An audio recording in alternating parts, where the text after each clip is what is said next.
Good afternoon, everyone. We're going to start our social impact panel now. My name is Sunrit Panda. I'm an executive relations staffer on the international conference team, and I'll be moderating the discussion. I wanted to start us all off with a quote from financial columnist for Bloomberg, Michael Lewis. "One moment, this herd of graduates of the nation's best universities are young people, with young people's ideals and hopes to live a meaningful life.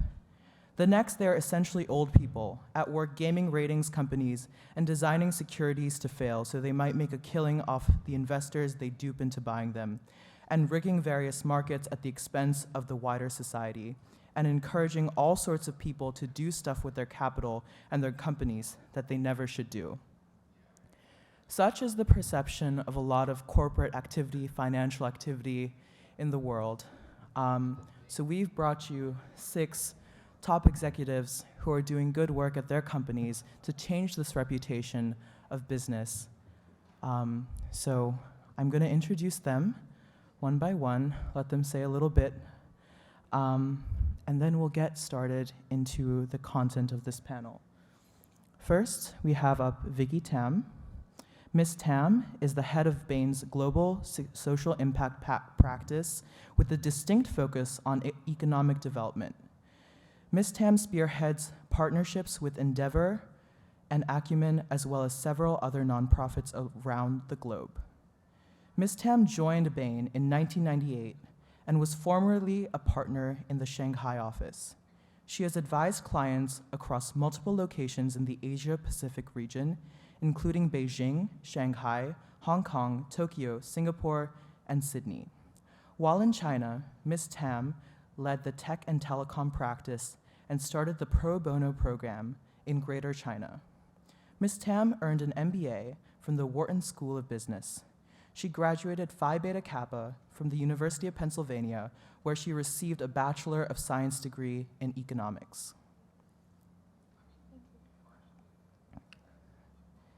Next, we have Ms. Lannia Small. Lannia is the Director of Global Social Impact at Indeed. She is a strategist and a cross-functional relationship builder with specialties in strategy design and implementation, product development, stakeholder engagement, social entrepreneurship, and many more. Before joining Indeed, Ms. Small was the Deputy Executive Director of the New York City Center for Youth Development, and prior to that, she was the Executive Director of CCS, a consulting firm that provides strategic consulting to nonprofit organizations and public institutions. She was also once an executive board member of the Young Women Social Entrepreneurs for 5 years between 2010 and 2015. Ms. Small obtained her Bachelor of Arts degree in International Relations and French from Wellesley College and completed her Master of International Affairs and Organization Management and Urban Policy at Columbia University. She also completed a Master of International Business and Finance and Organizational Strategy at Sciences Politiques. Next up, we have Ms. Arielle Patrick. Ms. Patrick is Chief Communications Officer at Ariel Investments and sits on the operating committee. She leads an integrated team that handles all communications for the firm and its private equity subsidiary Ariel Alternatives. This includes media relations, government affairs, philanthropy, marketing, internal communications, corporate and executive leadership communications, branding, and creative. In her spare time, she is an investor in 2 early-stage companies and an advisor to a venture capital firm. She also sits on the boards of various organizations spanning the arts, education, finance, and nature. Ms. Patrick is a founding member of CHIEF, a women's executive leadership network. Next, we have Ms. Jody Holden. Ms. Holden is a business strategy and sales expert with over 25 years of experience. Ms. Holden has extensive experience with multi-billion-dollar clients in the financial sector and a proven track record in expanding key client relationships, developing businesses, and new product execution. Prior to joining Scholars of Finance, Ms. Holden spent most of her career in equity research, institutional equity sales. She got her start in financial services at Prudential Securities and then moved on to director and managing director roles at Citigroup, Bank of America, and JMP Securities. Jody also built 2 independent research platforms at Bloomberg Tradebook and most recently at Open Exchange. She started her career at the Federal Reserve Board in Washington, D.C. in the Division of Research and Statistics. Ms. Holden was a group leader with Declare, a women's professional network platform, which is now part of Luminosity, and has sat on the Middlesex School Alumni Association Board of Directors, where she headed the Career Advancement Committee. Next, we have Mr. Victor Cho. Mr. Cho is the ex-CEO and board member of Evite, who has a deep passion for building online customer experiences that truly delight. Prior to joining Evite, Mr. Cho spent over 4 years as the president and CEO of Kodak Gallery, where he led a holistic, multi-year turnaround of Kodak's global photo sharing network. Before Kodak, he headed marketing and communication at Intuit, where he grew web channel revenue from $300 million to over $1 billion in 4 years. Earlier in his career, Mr. Cho served as the Senior Vice President of Operations and Strategy at iVillage and spent 7 years at Microsoft in the 1990s, where he was responsible for developing early internet and software as a service businesses within the company's consumer products division. He earned his Bachelor of Science degree from the University of Pennsylvania in 1993 and currently resides in San Francisco. Finally, we have Ms. Mame Annan-Brown.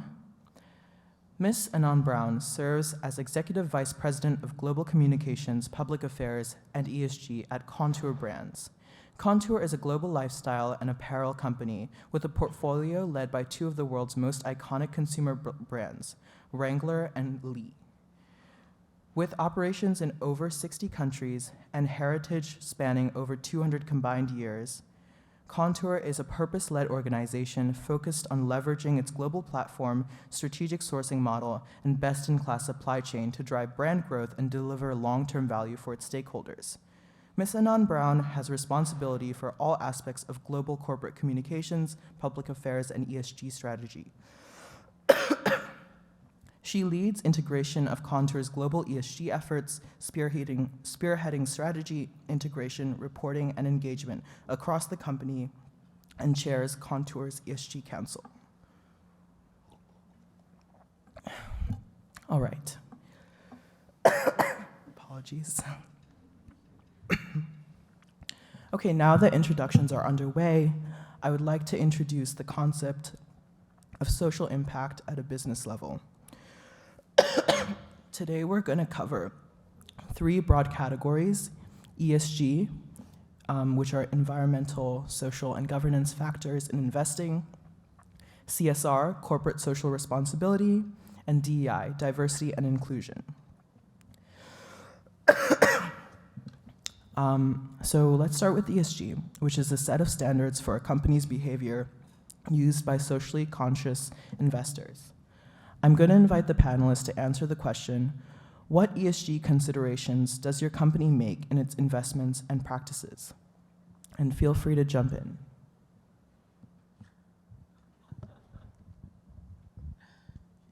You touched the Okay.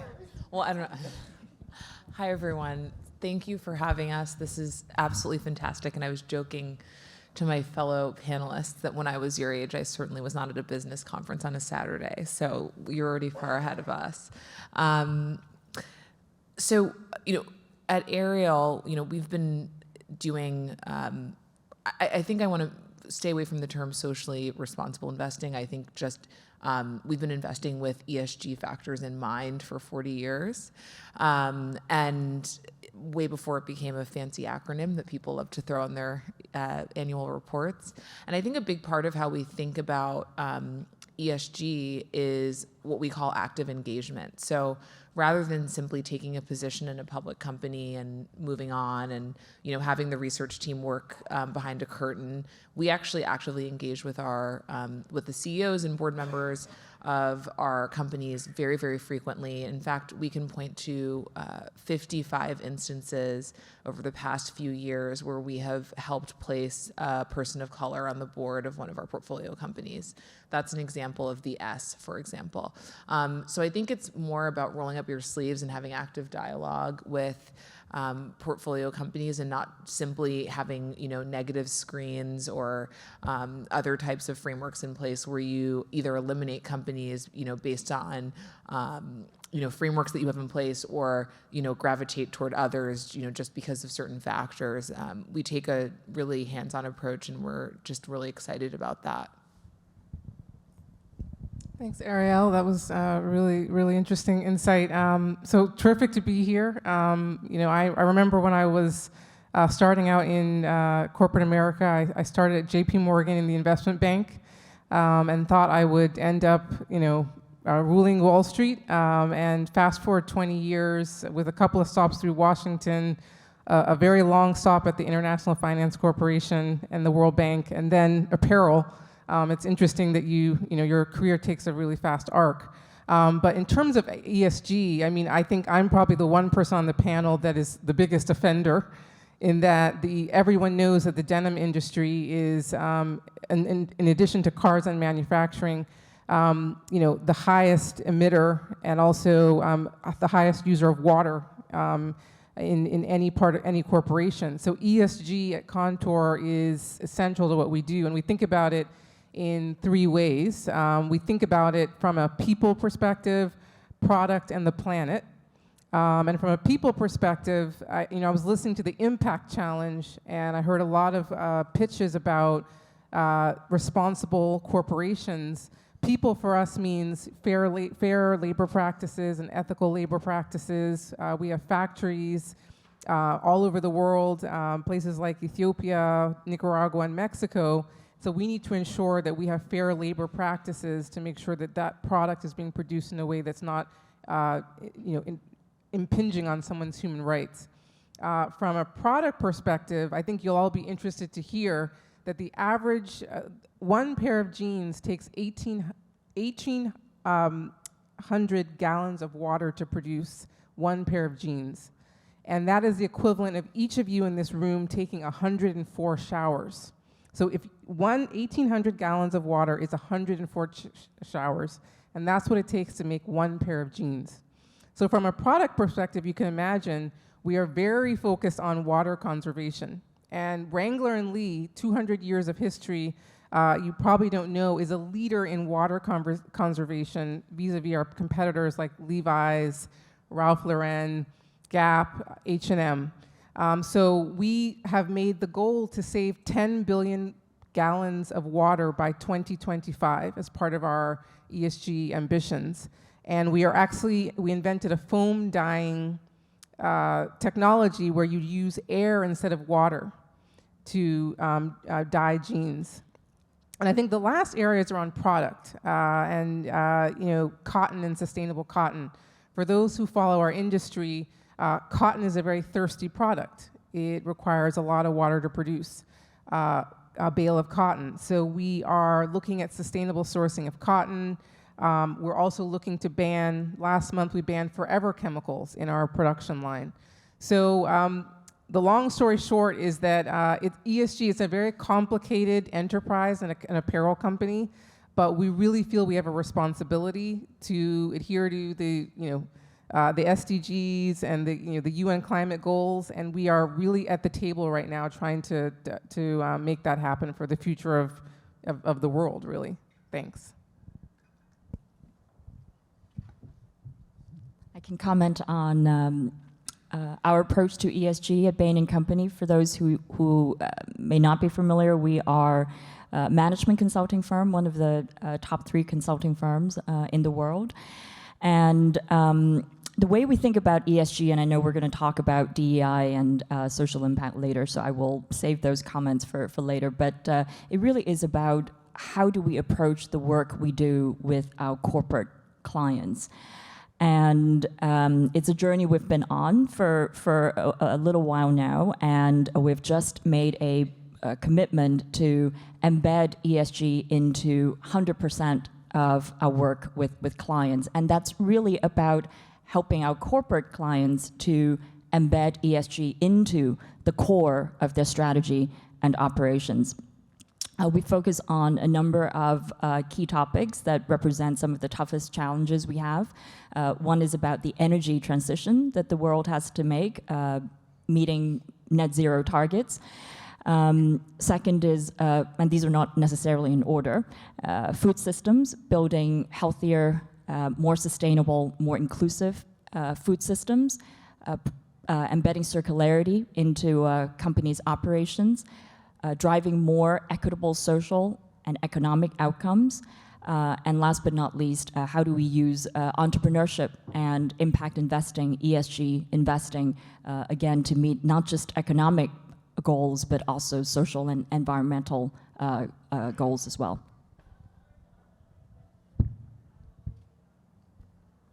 Amazing. Ms. Tam, I had a follow-up question for you. Can you talk about the partnerships you lead with Endeavor and Acumen? Yeah, happy to. I guess a good place to start is actually the commitment we made back in 2015 to essentially invest or donate at that time, it was a $1 billion commitment of pro bono consulting over 10 years, and we added $100 million a couple of years ago to racial equity and social justice.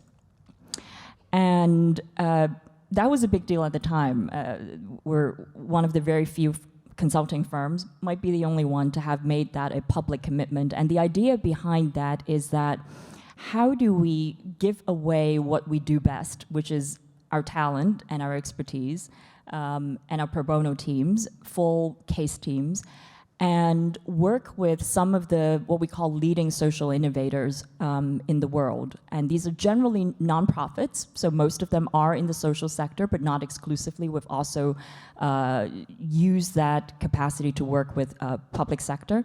But most of that capacity has gone to social sector players, and typically nonprofits that have innovated models of change that really work, but they don't have access to world-class strategic consulting in order to reach their full potential. So the idea is really to use our pro bono teams with these leading social innovators and work with them to help them reach that full potential, amplify their impact and scale. And Endeavor and Acumen are just two of our longest running partnerships in the entrepreneurship and impact in investing space, but we have a lot of other pro bono partners across our 4 pillars of work in education, economic development, environment, racial equity, and social justice. And I guess the main thing that is different from perhaps how we've approached this work before is we apply the same discipline as we do in our commercial work, which is we look for those high potential, high impact clients and invest behind them for a long period of time and build these enduring client relationships so that we can really create that partnership to maximize their impact. Thank you, Ms. Tam. I wanted to ask Ms. Holden a question. I know in your role, Ms. Holden, you talk to industry executives in finance, trying to get them on board with Scholars of Finance's mission, and a lot of those executives are aligned with ESG principles and have adopted them within their companies. What's your perspective on the impacts of ESG on the finance industry and the changes that ESG has been having in that it's just spreading from company to company and everyone is doing something ESG related?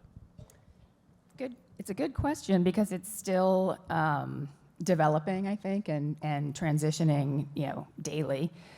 Just to take a quick step back, just to the mission of Scholars of Finance, which is a nonprofit, is to inspire character and integrity in the next generation of financial leaders.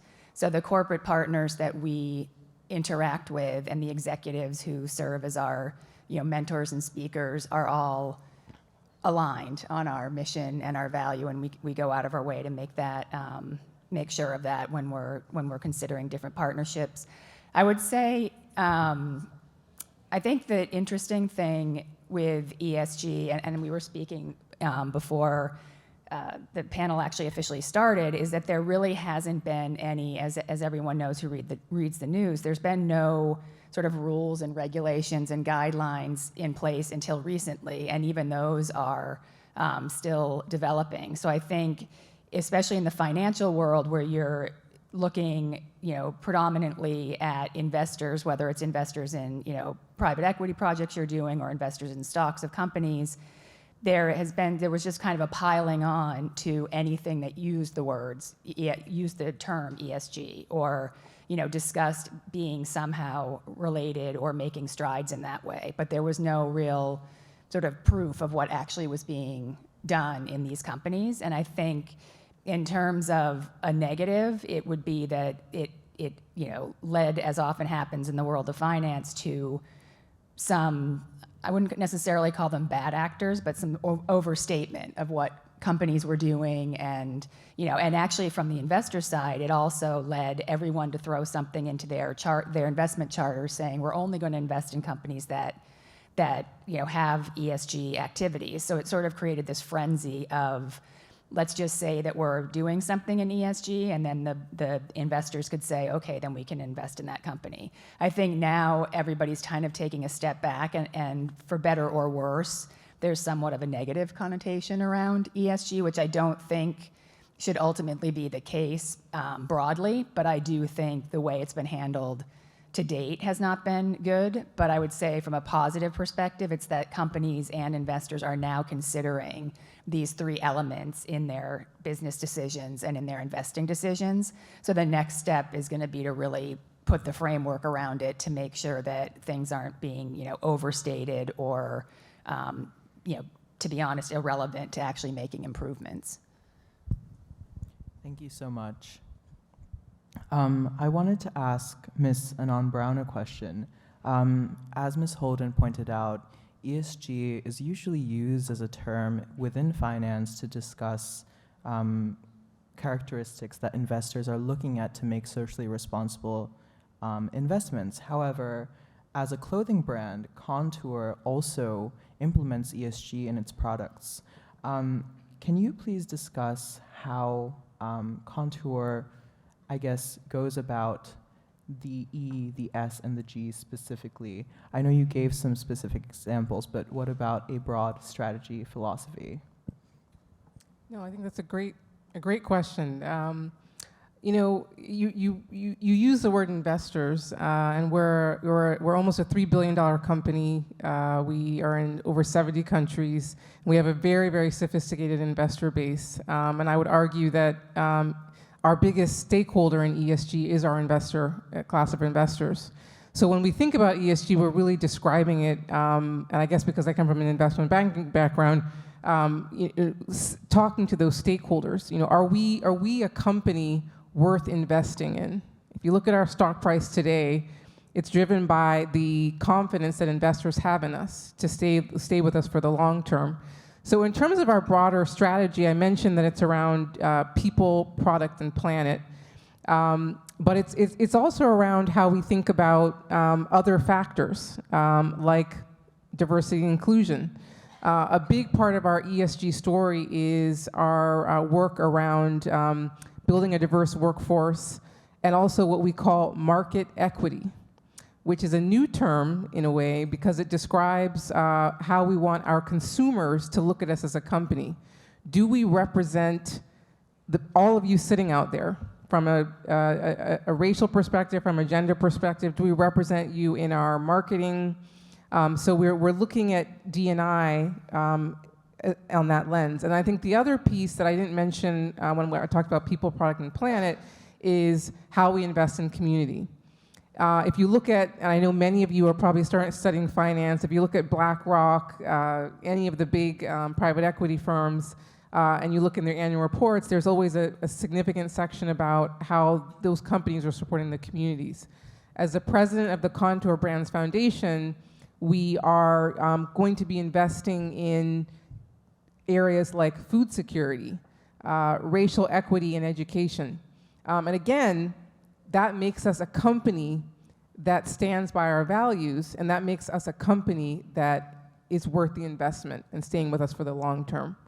So hopefully that gives you the full circle perspective. Thank you so much, Ms. Annan-Brown. We have a student question from Elikem Asamenu. So please come up and ask the question.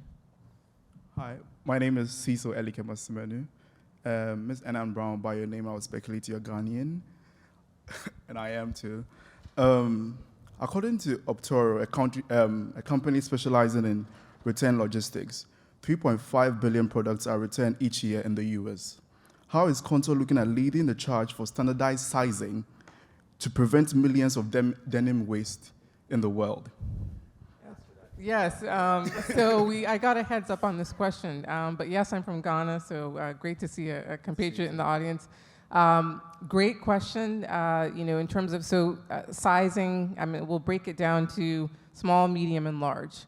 Well, there's actually probably 15 sizes that apparel companies experiment with, put on the market on every given, whether it's all the way to XXXL or to micro petite.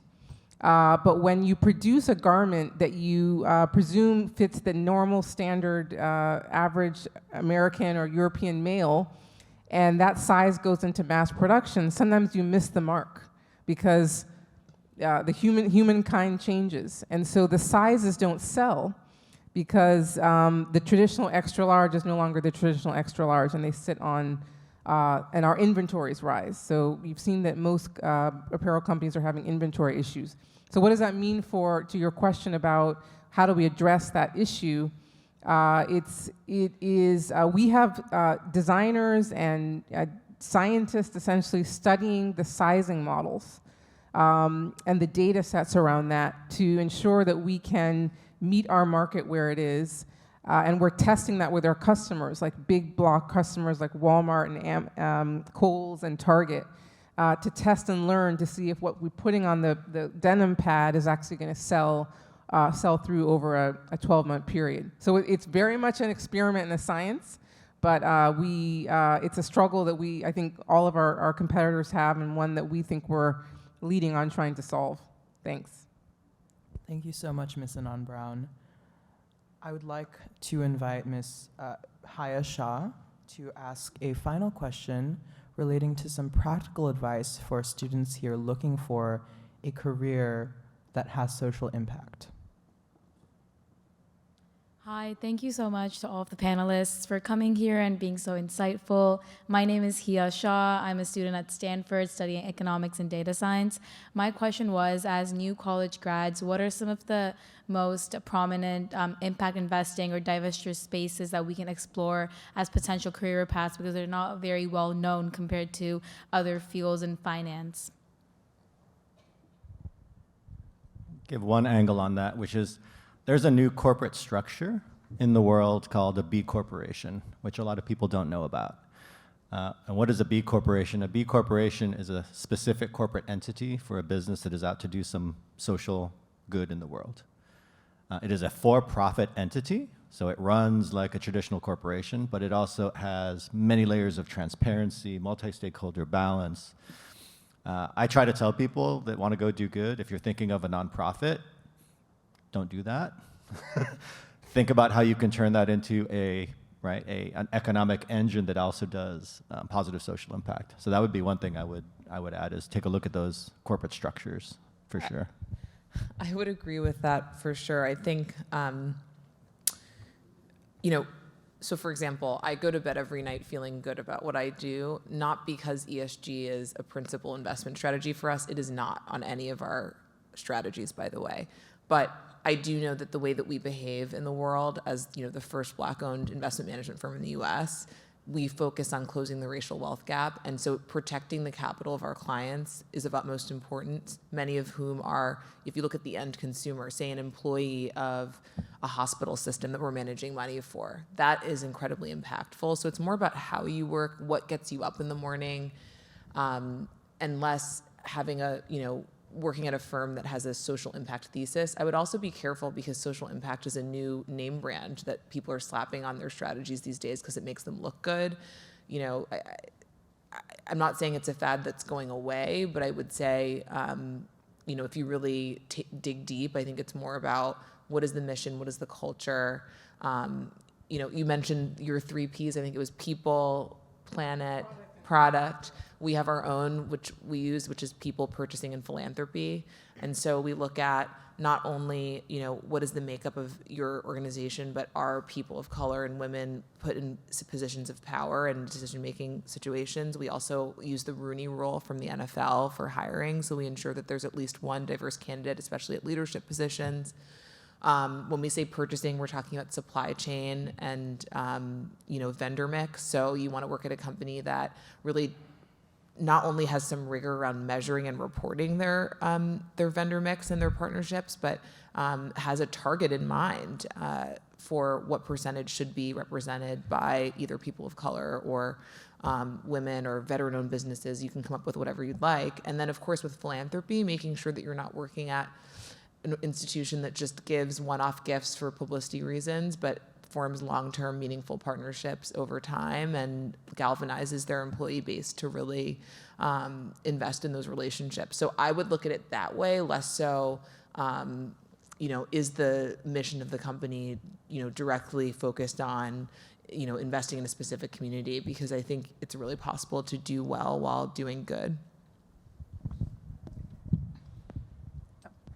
I was just going to follow up quickly on that and just say, in that vein, you just really want to make sure you do your research on any company, any role, whatever it may be, because sometimes the potential place you're going to go work, because they've put a label on something, it doesn't necessarily mean that's what they're really doing. And there may be other organizations that, for instance, with the B corporations, that you may not know by their description of themselves that they actually are following that sort of, ethical, impact, integrity-oriented way of running the business. Thank you so much. Thank you so much for talking about ESG. As it continues to propagate throughout the industry, I encourage everyone to start doing their research, start thinking about how it applies to your career. With that being said, we'll move on to corporate social responsibility, which is definitely a very related topic in terms of how corporations are creating social impact.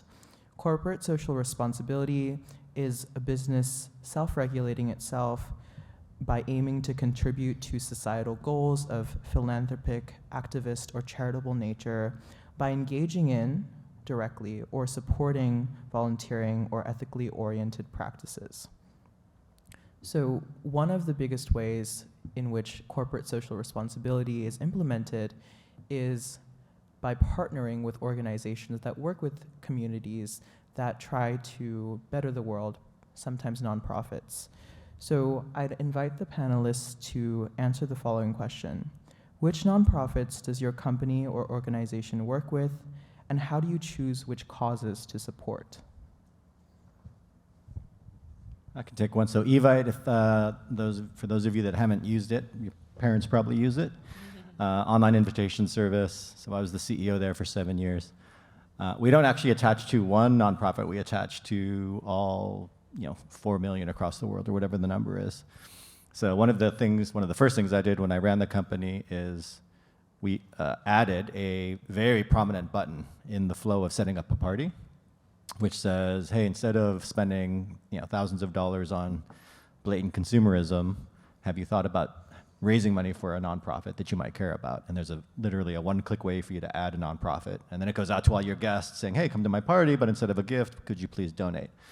That button, that flow generates, for every $100 million of revenue Evite generates, it generates approximately $30 million of donation flow. So a 30% take. Now, there is no business in the world that I know of that would donate 30% of revenues to a nonprofit. So it's just a great example of the power of leverage. If you think creatively about your business model, right, you can really untap a lot of value. But the short answer is, we didn't pick one. We picked, the network of everyone. Our approach is far more proprietary. So we actually sponsor our own public school on the south side of Chicago called the Ariel Community Academy. And the vehicle that we use to invest in that school is Ariel Education Initiative. I forgot to mention I also oversee philanthropy as part of my job. So we really own our own cooking and focus on investing in that community. This is a school that's K through 8 and has an investment education program, which speaks to our mission on financial literacy. We also give significant capital for each class. They actually participate in an exercise where they invest on behalf of themselves as a group and pick their own stocks, et cetera. And then when they graduate, that money goes into a college fund. So each class walks away with capital for their future. And then the way that we approach other strategic partnerships is rather than pick, specific institutions to give a lot of capital to, we actually empower our employees. So we have a base commitment that we make to all institutions that our employees are on the boards of. It's interesting. One of the things about Ariel that I love is that even mid-level employees are on nonprofit boards. We encourage it, and so we really focus on empowering the employees to help direct our giving. And then actually our co-CEOs and some members of our operating committee really make significant gifts in organizations that they're passionate about, and then Ariel matches those donations. So it's a little bit more employee focused, a little bit more mission oriented, and sort of owning our own story on philanthropy. Yeah, so at Indeed, we're unique in that we're the world's #1 job site. As students, you may have been familiar with Indeed. You're maybe looking for jobs and internships on our site. And so we inherently have a social impact mission, which is to help people get jobs. And as a social impact team, we think about how we help those that have been disproportionately marginalized in the job search. So those that face bias and barriers systematically in the hiring process get hired. And we do that by thinking about how we change behavior on our employer side and how we prepare job seekers to enter the job market and job space. And so for us, although we are a firm that, our core mission is our social impact mission, and we can leverage our products and our insights and our tools on the site, we also know that globally the issues of jobs and bias is very, very local. And so when we think about partnerships, we think about it in 2 ways. We know that the folks that have the best insight are our community nonprofits and partners. And each country that we operate in has a suite of partners that they work with on a product perspective. So in this case, in the United States, we work with folks like Goodwill Industries International. We work with folks like CEO, which is an organization that's specifically focused on helping people with criminal records overcome that criminal record in the hiring process and get hired. And so we work with them to think about how we can change our product to understand what is the journey of a job seeker that you're serving in your community. What do they really need? What currently works with our product today, and what changes can we make so that it's much easier for the job seeker that you're supporting in your community to find a job on Indeed. And then also as a global company, especially a tech company, we also think about what's our responsibility in the communities in which we operate. So we're a Texas-based, Austin-based company. Our European headquarters is in Dublin. These are 2 cities that are facing significant issues around housing, the lack of housing because all the tech firms are there, lack of affordable housing, and thinking about how can we join partnerships in the community that are touching on things that whether we directly may not be in that space, but we're contributing to the rising cost. And so one of the things we did this week was to donate a significant amount of money to help the mayor of Austin address the issue of unhoused people in Austin, and how we can sort of reverse that trend and support cities that we're operating in and building affordable housing and creating sustainable communities. I just wanted to add, because we have a similar approach at Kontoor, in that we're located in Greensboro, North Carolina, which for many people don't know is the textile capital of the world. So there's a reason why we're in Greensboro, but we also have offices in Antwerp and Hong Kong. But Greensboro, 25% of Black residents do not have a college degree, which is higher than the national average. And 23% of children are house insecure. which is also higher than the national average. So we choose our philanthropy based on where we think the highest need in the community is, and that is food and housing security, and then education equity. And I emphasize the term equity because we take a racial equity lens to look at our education programs, including partnering very strategically with historically black universities. And we have the privilege to have A&T, North Carolina A&T, leading historically black institution in our hometown. But we look strategically at other bigger or sort of multi-focused universities to bring them in as interns. And to actually help bridge the education equity divide, which tends to exist in higher education, depending on where you have the privilege to be able to access. I spoke a little bit about this already in my earlier response, but maybe I'll just add a bit more color.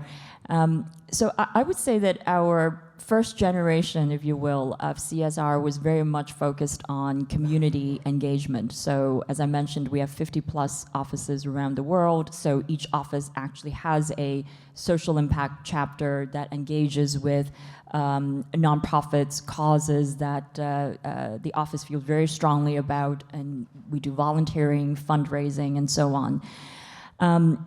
I think the sort of second generation of that is recognizing that that is great, but it's necessary but not sufficient, right? So particularly over the last 10+ years, we've really formalized our work in the form of our social impact practice, which I've already talked about. And we made that commitment, 1.1 billion, and in a way we think of it almost as a pool of growth capital, if you will, right? Except that in our case, our growth capital takes the form of pro bono case teams. And so what that means is that we've been very strategic about where we play, and that means really being very selective and intentional in the organizations we work with. As I said, they're the leading social pioneers. They're also in the growth stage, so they do have proven track records of scale and impact, but they just need more help to reach full potential.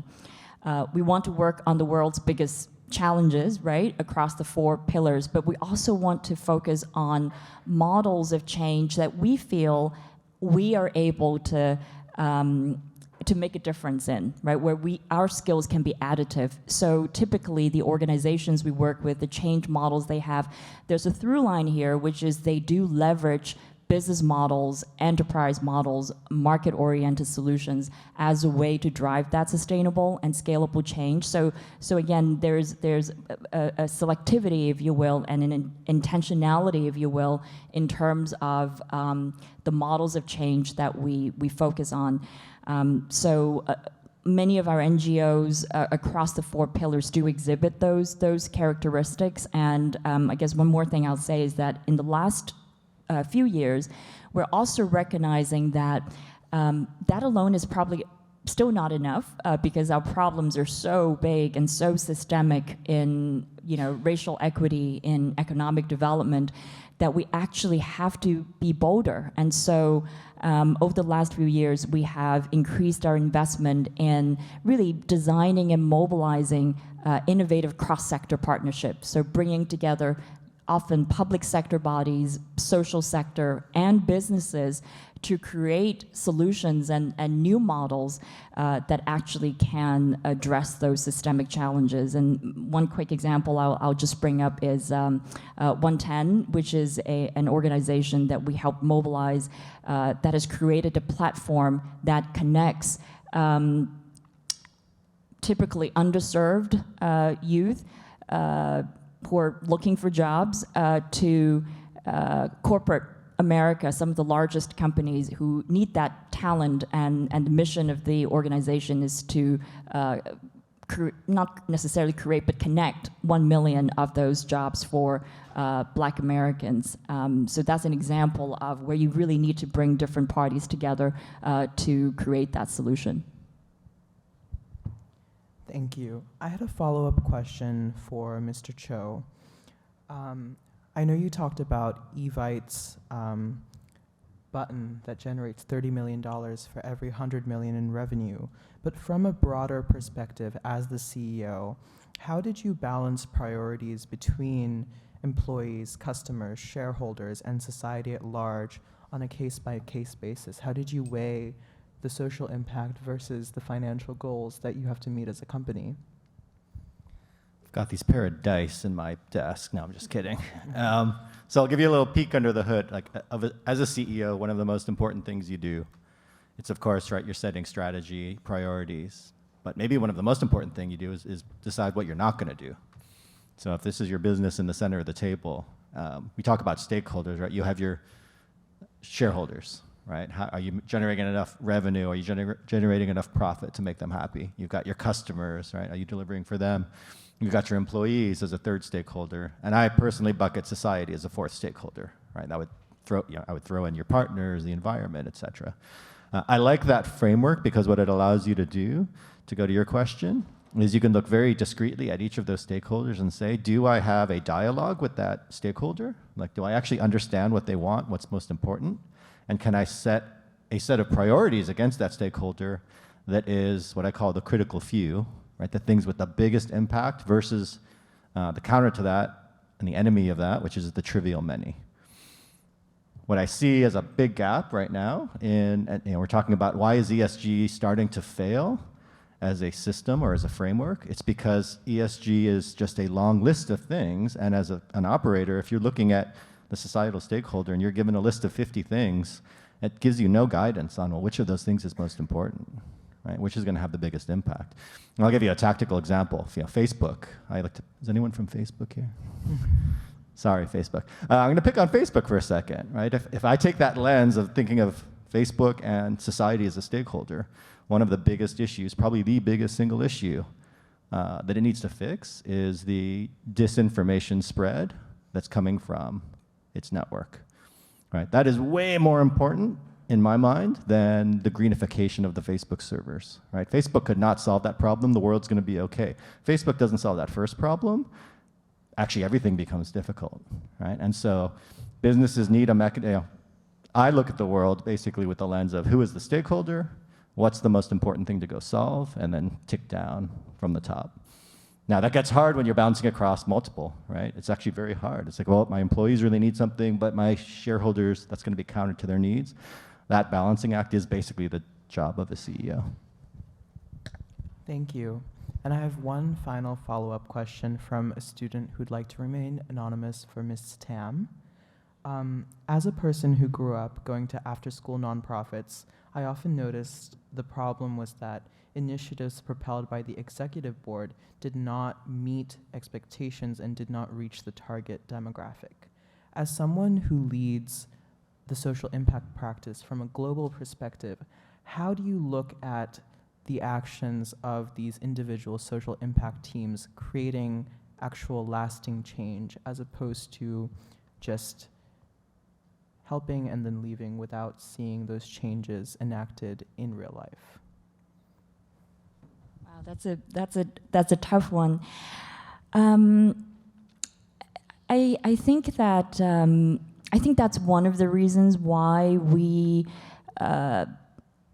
pursued the path that I described in terms of how we decided on which nonprofits to engage with and increasingly working on these cross-sector partnerships. Because again, traditional philanthropy does not really solve the problems, right? That's not to say there isn't a role for philanthropy, there is, but I think traditionally we've just seen too many cases of nonprofits or philanthropic funding that give the money away or provide the services, but not fundamentally changing the underlying problem, if you will. So I think that's why we wanted to work with just a different kind of change agent, if you will, that ultimately is about empowering that individual. It is about, connecting those underserved youth into, better career pathways, good family sustaining jobs. It is about, working with what we call farmer-allied enterprises in Africa, right? Food companies that are led by entrepreneurs, small and medium enterprises, and seeing that they are the linchpins for creating more resilient food systems in Africa. They are the ones who will source from the smallholder farmers in a more inclusive and more sustainable way. Those are local change agents, and if they are able to grow, then you fundamentally have better businesses in Africa, and they're able to pull through a range of other positive outcomes, improving farmer livelihoods, creating more jobs for women and youth, and providing more affordable nutrition to the local populations. That's why we chose to focus the way we did, because to us, that is long-term sustainable change that is ultimately about empowering the people at the center, right, and the businesses at the center of that change. And that kind of change will be long-lasting. Thank you, Ms. Tam. With that, we're going to move on to diversity and inclusion, which is the final component of social impact that we'll be covering in this panel. There's been a recent push for diversity and inclusion, not only among underserved minorities in the relevant industries, but also diversity of opinions, diversity of thought, etc. So I want to open a question to the panel broadly. How does your company implement DEI, and what changes have you seen as a result of that implementation over the past 5 to 10 years?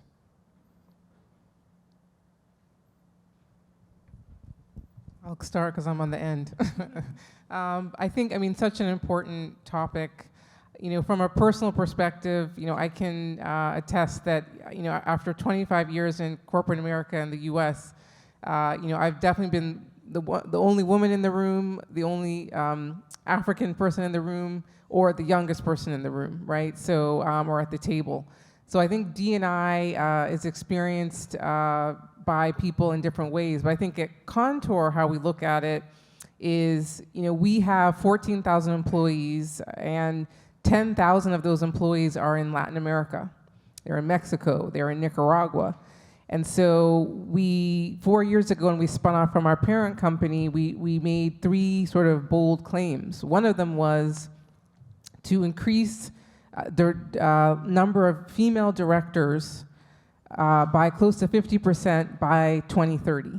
And that goal, we are progressing against that goal rapidly, because we're doing things like what Ariel mentioned, creating diverse hiring committees. Our CEO is deliberately engaging in conversations with staff about how they're experiencing the company, so that we can make it to that goal.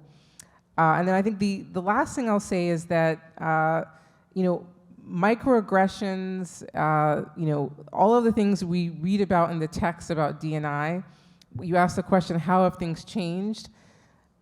We still have a very long way to go. I think the number of Fortune 500 CEOs that are non-diverse still continues to trail even some of our European counterparts, or certainly our African counterparts who have female heads of state. So I think the US has a long way to go. And I'm looking forward to hearing how our other panelists are approaching this challenge. Yeah, I think for us, I'm sorry, go ahead. I've talked enough. You can talk more. No, I think at Indeed, I think it comes in sort of 2 ways. So I sit with the social impact team, and I think a lot about how we can influence our biggest asset, which are the employers who come to our site every day to find talent. And then we also think about it with our DEI and B colleagues about how we can model best practices as a large global employer. And so from a large global employer perspective, we have made certain commitments, like our commitment to get to gender parity globally in all of the countries in which we operate. And that's challenging, because in some markets where we operate, for example, in India, female participation is at 16%. So getting to 50% is going to be a significant challenge. In the US, not only is there the sort of goal around gender parity, It's also thinking about hiring 30% underrepresented minorities. And specifically when we're looking at our business, thinking about the technical aspect where there are less women and less underrepresented minorities as part of those teams. And so internally, as somebody who's had to hire for our global team, it means we start using things like, the Rooney Rule when we are developing hiring, inclusive hiring principles, thinking about things that might not be super obvious. One of the things that you sometimes need to think about when you're looking at the data in the country that you're hiring is, what are the demographics of the folks that you're trying to sort of hire? And I think in the United States, one of the big issues that we see is the overinflation of having lots of degrees and thinking that a degree is what is going to set a top candidate apart. And then when we look at where our populations and they fall in terms of underrepresented minorities, sometimes they do not have degrees. They've been skilled through alternative routes. And so one of the things that I've done as a leader is we've taken degree requirements off our positions. We've taken them off 700 of our job types globally. But as somebody who hires, I'm not seeing that as sort of the factor that I'm evaluating all the candidates that are coming into my team. I'm thinking about who has diverse experience. Maybe if they don't have my experience, maybe they have another experience that could be complementary to our team. And so I'm looking really at the global package of our team. And that's what we're sort of encouraging as a model for other employers.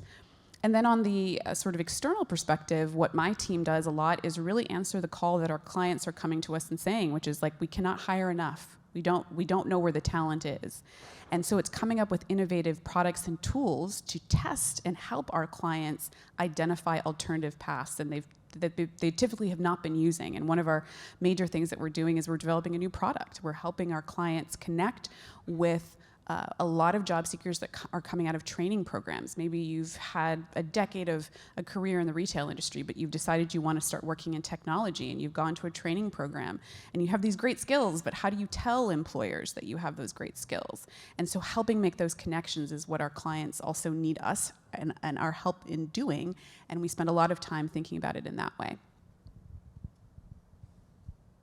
I would say we're really hoping in this phase to have far more dimensional and far less one-dimensional conversations about diversity, equity, and inclusion. So, we keep talking about hiring and representation. That's all well and good, but I think many institutions, from our perspective, view DEI purely as the responsibility of the HR department. So you'll see chief diversity officers tucked into an HR reporting line, which to us is actually quite disappointing, because what you need in a chief diversity officer is someone who has a remit and the right position and influence to not only look at people, but also purchasing, like I mentioned. So vendor mix, procurement, supply chain, what are the targets there? And then of course, philanthropy, sort of, like I said, long-term partnerships. And then I think product as well. DEI actually does play a role in product innovation. It is an alpha generating way to ensure that you're meeting your stakeholders' needs. So I don't blame people when they don't take DEI seriously, honestly, because a lot of companies are having the same one-dimensional conversation.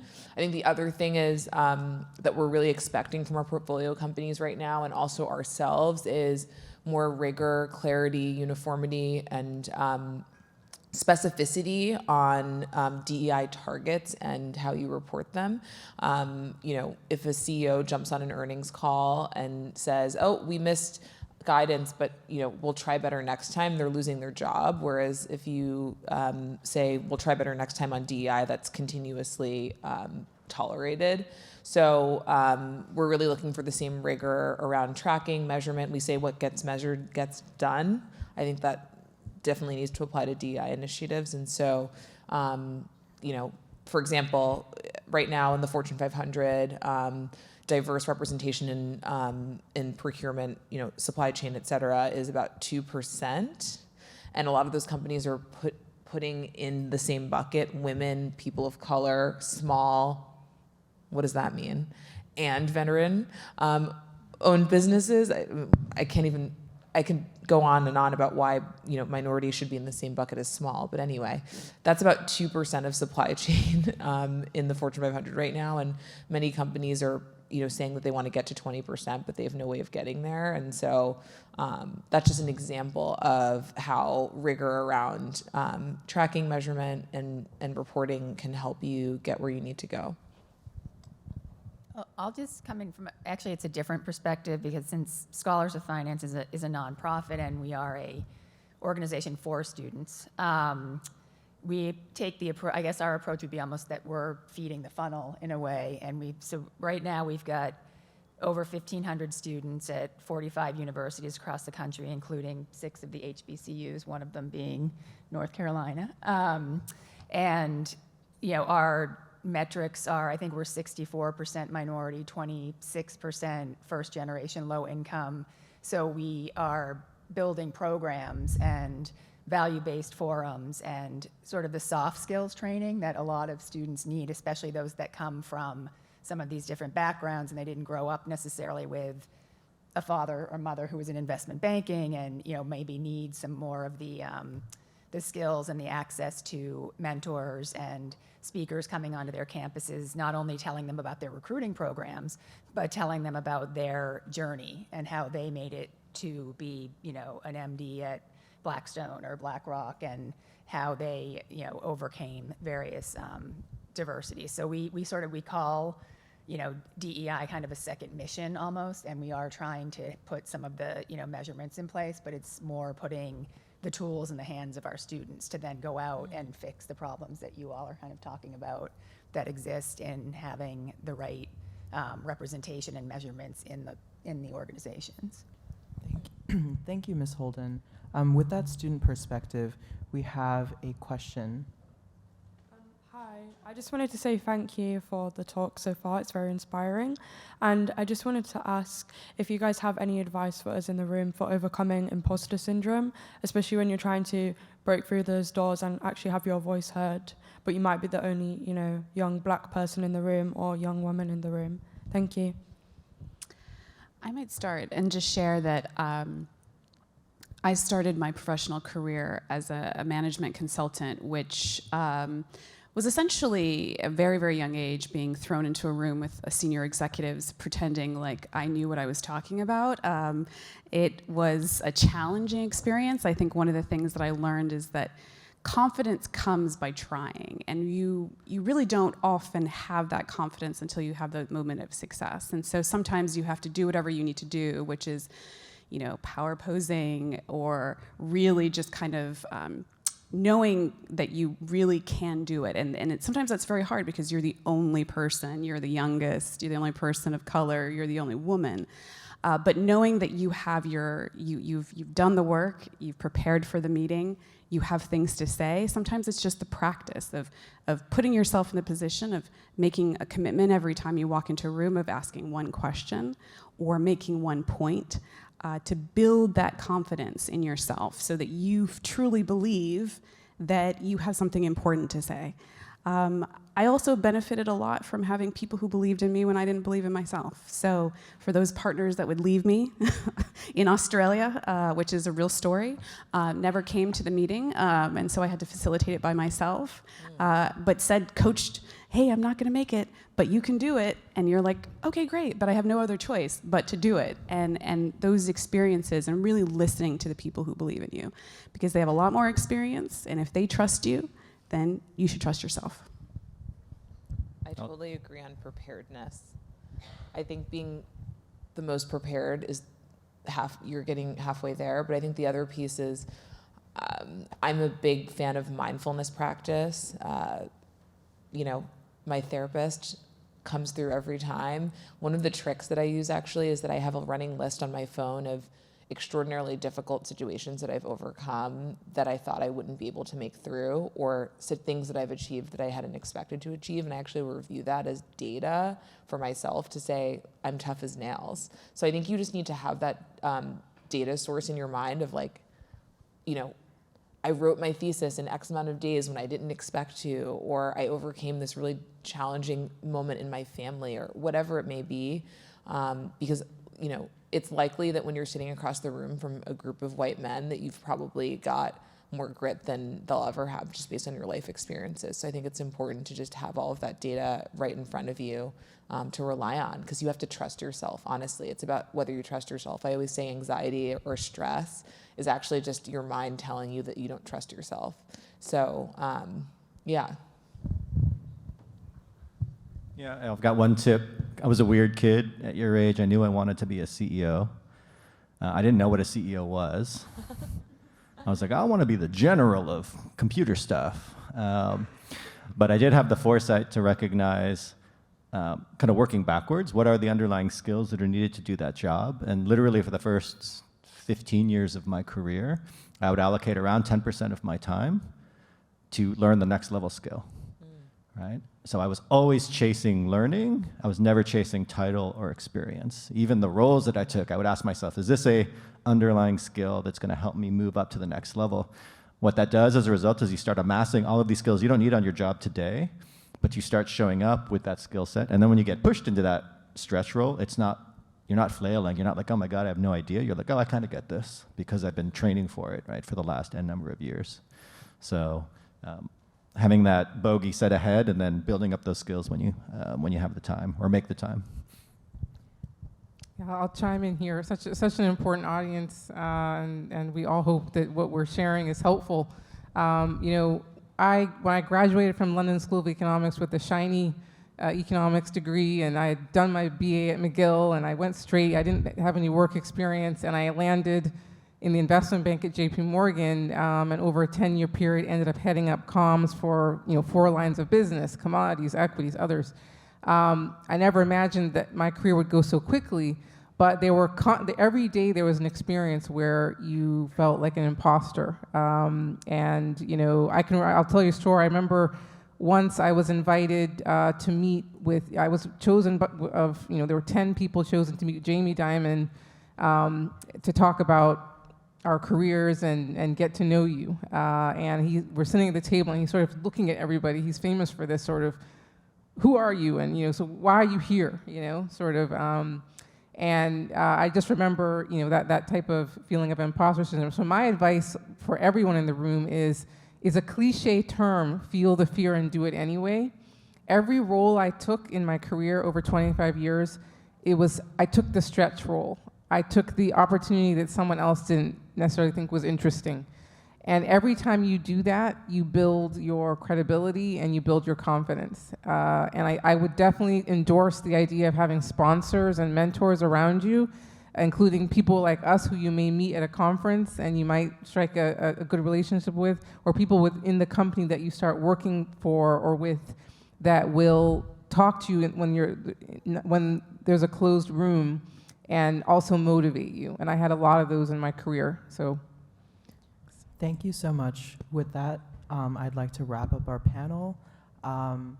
Thank you so much to our amazing panelists. If anything, I think we feel that social impact efforts on the part of corporations may seem empty promises, but if anything, today we've heard 6 people who are really dedicated to creating social impact, and we've seen some concrete examples of how that impact is tangibly being created in the world. So with that being said, I want to give a round of applause for our panelists.